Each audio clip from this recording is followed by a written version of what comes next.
I think this exhibit is really important for people to see because it gives them a broader understanding of what the Air Force does. It's not all combat operations, and I think that's really important for people to realize that we're doing a lot of things in a lot of places around the world to help other communities, to help other people. And I think it's just important for people to see. I'm Jackie Heiss. I'm a curator in the Collection Management Division here at the National Museum of the United States Air Force. For the exhibit design process for Humanitarian, it started as an exhibit proposal. As we learn more, as the process develops, we can adapt and mold things to best suit the visitor experience. Hi, I'm Mitchell Dorston. I'm an exhibit designer with the National Museum of the United States Air Force. I think this exhibit will appeal to people, and I would invite people to come and see it because it is truly at its very core about people. It's about a very human experience. It's about people who are either in crisis or the people that are responding to people in crisis. And that's a very human story. I think there are a lot of aspects to it that people will relate to. There are things that they will recognize. There are stories they will recognize. I think most people walking through the exhibit will remember hearing about or reading about Hurricane Katrina. Many people will remember the earthquakes in Haiti. Many people will even remember stories and video footage from the Thai cave rescue. So those things, I think, may serve to draw people in. Hello, I'm Sarah Sessions. I'm a curator in the Collection Management Division. The stories that we tell in the exhibit are tied very closely to the C-130. So that's why we chose it to be the backdrop of the exhibit. It was a natural fit.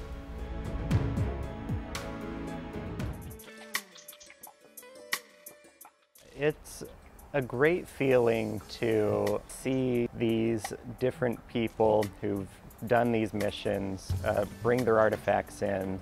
These are objects sometimes that are very special to those people, and it's an honor that they'll trust us to share those with the public. On other times, in other cases, it's something kind of mundane that they never expected would even be considered an artifact. The tractor plow is a good example where they were like, oh yeah, we have one just kind of sitting out in the yard. And we said, no, that's perfect. This is an incredible way we could tell your story. And they were like, really? You're serious? So, you know, long story short, now we have a tractor plow.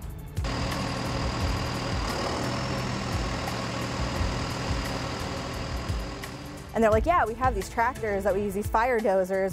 We'll try to send you one of those. Like laughing, joking. And then we're like, haha, yeah, no, really, if you have one, we're easier to deal with than DRMO, I promise. So it all kind of started just as like a little joke. And then a couple months later, we got an email from one of the people we'd interviewed, and they're like, hey, so it turns out down in Eglin, we actually do have one that they're ready to dispose of. Do you still want it? And we're like, yes. Yes, we very much do. Finally, July 2021, that truck rolled up with Tractor 53 on it, and I was so excited.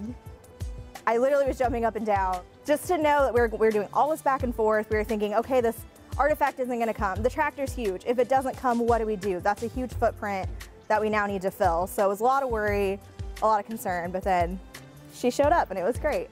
So it's the Eglin Wildland Support Module. So they're one unit. There are 12 support modules throughout the U.S. from the Air Force Wildland Fire Branch. So all the other artifacts that we got for that area, we have some fire tools inside of a case. Those actually came from the Alaska Wildland Support Module out of Joint Base Elmendorf. So they were actually using those tools in the 2019 fire season. So everything you see in the case, the tractor plow, those were all things that were actually used by wildland firefighters in support of the Air Force. So we had these two photos that we had used already. We'd pulled them off of DVids, and turned out it's Tractor 53. Photos that we just randomly chose to use were actually of our artifact, which was really cool. The story is the rescue of soccer players, kids, and their coach. And they went poking around in a cave, which a lot of people do. It's a national park in Thailand. They just went at the wrong time, and a lot of rain came down, and they were far enough back in this cave system that the caves filled up with water, and they were not able to exit to safety. And we knew we wanted to highlight that story. We had hosted Kenneth O'Brien, and Tech Sergeant O'Brien had come to the museum a couple of years earlier, fresh from the event itself, had given a lecture and spoken to staff and the public about the rescue operation and his involvement in it. And I had seen that. We knew we wanted that to be a part of our story. This is the mouth of the cave. These are the children's bikes, and that's how they confirmed that they had went in there. Luckily, this is a one-way in, one-way out kind of cave. Otherwise, I don't think we would have ever found them. Also, there was probably better ways to get in there, but we didn't know because of the water. And so it probably wasn't all that hard for them to get back there. And then apparently the water started rising and they couldn't get out the way they came, so they tried to go further in, but then they got trapped. So I think that's how they got that far back. The wetsuit was there. He actually wore that. It still, as we worked with it, it still has dust and residue, dirt, you know, from Thailand, from the cave rescue. He hasn't worn it since. Same with headgear and gloves and footgear and all of that. And so then the task began, you know, how to capture that so that people seeing the exhibit and seeing that portion of the exhibit get a sense for what it was like. Go, go, go, go, go, go, go, go. We have an interactive game that, while very fun, even though I'm not very good at it, but it gives you just a little bit of an opportunity to see all the different factors that are involved. Gaming divers are making their way through this cave system.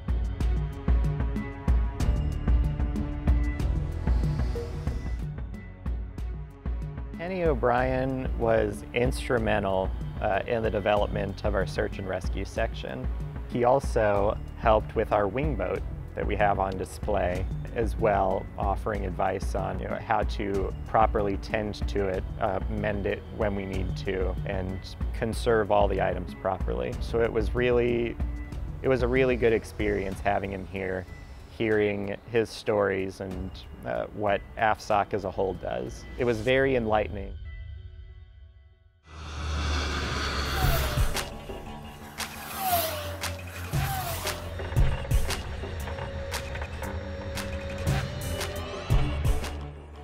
We talked to the 910th out in Youngstown, and we asked them, can you give us some guidance on how to build these bundles to resemble what you would drop during a humanitarian airlift mission?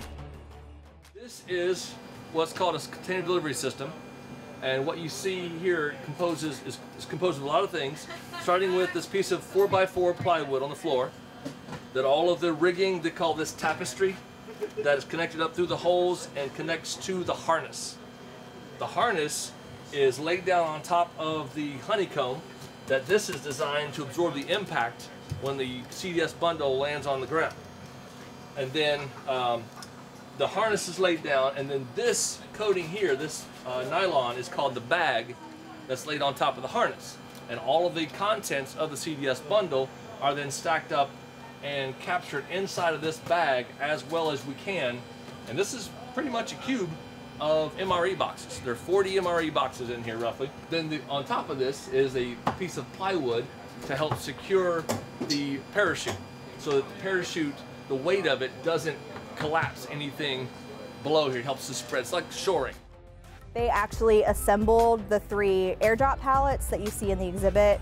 And so when they had the first one completed, they actually flew it down with their commander, with their PA folks, with I think 22 people from their wing. And we were able to tour them, we were able to show them the designs for the exhibit. We're able to say, look, this is where your story is gonna fit in. And so that was really cool. Throughout the Air Force, every single organization, every single person, every single community we talked to was so excited to be a part of this. So they were just having their story being told. That even just having sign text for a lot of these people, that was huge for them.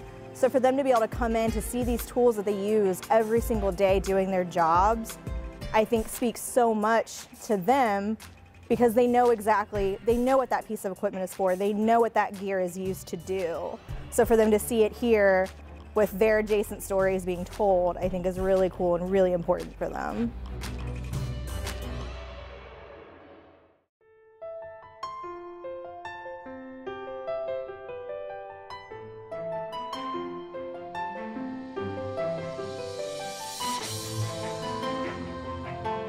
Just so happened that I had been speaking with the commander of this unit who actually flies Operation Deep Freeze missions. So they're flying their C-17s from Lewis McChord to New Zealand to Antarctica. So we were trying to get gear from them showing the deep freeze story, because that's another one. Penguins in the Air Force. What does that mean? You'll find out in our exhibit. And so he was like, yeah, we have our C-17 demo team is flying down for the air show. I can just load up a flight bag with the gear and someone can bring it to you. So Sarah and I got to go to the flight line. We totally crashed a CAP event because the C-17 crew was flying in to then talk to these CAP cadets.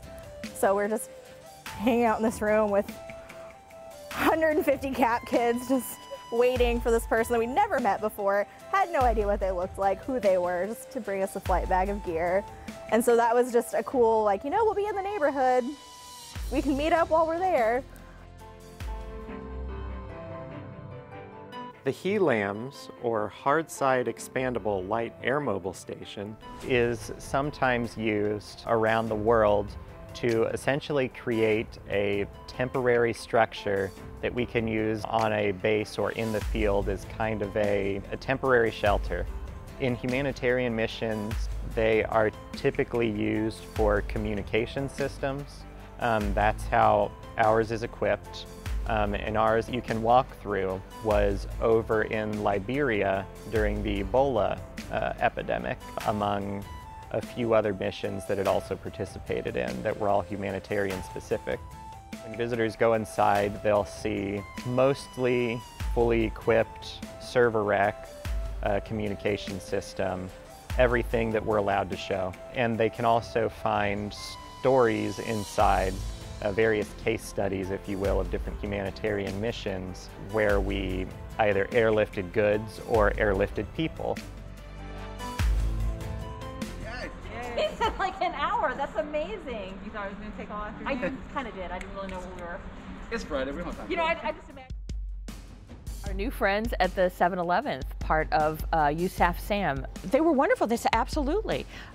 They're largely responsible for all the equipment, all right down to the tubes and the wires and the power cords. They're responsible for donating those items. We have a whole sort of diorama, a scene to kind of recreate and give visitors a sense of what both a critical care and an aeromedical evac situation would be like on our C-130, which is an aircraft that they use a lot in the work that they do. Our critical care and our aeromedical evac people, I mean, they are literally saving lives at 30,000 feet. They're operating what amounts to an emergency room. Build such wonderful relationships with these people. It's nice to see them then represented in mannequin form to ensure, again, that high level of fidelity, that authenticity, that realism. What you're looking at is very real, right down to the people that the mannequins represent. We were working with some folks from the Surgeon General's office out of the Air Mobility Command, who were very instrumental in getting us a transport isolation system, which is a big giant artifact that is featured in the exhibit. And they actually came out and spent a few days with us assembling it. This is no small task. It's quite an item. What they didn't know how to do was how to put together all the aeromedical evac and critical care equipment that was going inside the TIS, as we call it, to create another scene. We envisioned putting a mannequin in there to tell that story inside of the work that the TIS does and what you're able to do inside that TIS. And they kind of looked at us and said, well, that's not really what we do. And we all scratched our heads and they said, hey, the 445th is right here. We work with them all the time. I'll just give them a call and see if maybe there's some folks that could come over and help. and the next day they were here. And they spent a day with us assembling that equipment, telling us a little bit about what they do. And it was all because we had this relationship already with the Air Mobility Command folks. They work with the 445th. And they're right in our backyards. Who would have thought? It was like all kind of came full circle. It was wonderful. One of the things that was really interesting about this exhibit is when you think of Air Force humanitarian missions, you have the broad strokes that you think about. You think about Katrina, you think about the earthquake in Haiti, you think about the Thai cave rescue. And these are all fairly contemporary stories. The problem was we didn't have any artifacts that spoke to any of these stories. So being contemporary, a lot of these people, they're still active duty, or if they're not active duty, they're still in the civilian service after retiring. So that made it kind of easy to track down a lot of these people. You just look up their name in the global. So Pauline Lucas is a great example. We found photos of her from 2005, 2007 time period, and it said, you know, Public Health Officer Pauline Lucas. So I go into the global, search in Pauline Lucas. I find an employee with the 7-Eleven here at Wright Pat. She's a public health officer. So I'm like, how many Pauline Lucases can there be in the Air Force? How many Pauline Lucases can there be in the Air Force who are public health officers? So I just sent her an email, said, hey, I found this press release. You were named in it. Are you the same Pauline Lucas? And she was, and we ended up meeting with her 2 or 3 times. She did an interview for the exhibit. She was right here in our backyard, all because I just looked her up. Like, let's just see if we can find her. I think her story is really interesting because it shows the careful thought and planning that goes into these missions, and how we try very consciously to not only do good, but to do the best good we can, to be most effective, and to make sure that it's not just a one-day assist, but that we're building sustainability into the humanitarian missions that we execute, so that they can continue to foster good and strengthen communities around the world for decades to come.